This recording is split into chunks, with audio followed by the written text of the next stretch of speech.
Cinema નજીક મારામારીમાં 2 લોકોને ઈજા પહોંચતા સર્ટી હોસ્પિટલ ખાતે સારવાર અર્થે ખસેડાયા। ભાવનગર શહેરના અલકા સિનેમા નજીક મારામારીની ઘટના બની હતી, જે બનાવ અંગે મળતી માહિતી અનુસાર મોડી રાત્રે અલકા સિનેમા નજીક 2 શખ્સો પર હુમલો કરવામાં આવ્યો, જેઓને સારવાર માટે હોસ્પિટલ ખાતે ખસેડાયા હતા। સમગ્ર બનાવ મામલે બંને ઈજાગ્રસ્તે પ્રતિક્રિયા આપી। ઇમરાનભાઈ કઈ જગ્યાએ છે ને વચ્ચે માથાકૂટ થઈ? મારા ભાઈના 10-12 દવાએ ખુલી લીધો તો હું એના બચાવ્યો મને આગળ પકડીને મારવા માંડ્યા। માથાકૂટનું કારણ કઈ? એ માથાકૂટનું કારણ કાંઈ છે એ લોકોના હું કોઈ નથી ખબર, પણ મારા ભાઈના 10-12 જણા કરીને માથામાં પાય પડ્યો ને અને લોહી નીકળ્યું તો હું એને બચાવ્યો, આગળ મને પકડીને મારવા।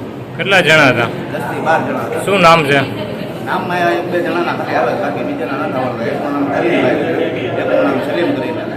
શું હથિયાર હતું ભાઈ પાસે? અત્યારમાં ભાઈ બધા ધોબા હતા ને દારૂ નાળિયેર નાખવાનો એવું બધું હતું। પાનના ગલ્લામાં કઈ નુકસાન કરવામાં આવ્યું છે કે પૈસા લૂંટવામાં? શું કહેશો? લઈ ગયા છે, પણ બાકી મારા ભાઈના કોઈ જોઈતો નથી, હું એના લઈ દીધો એના હોસ્પિટલે જાય।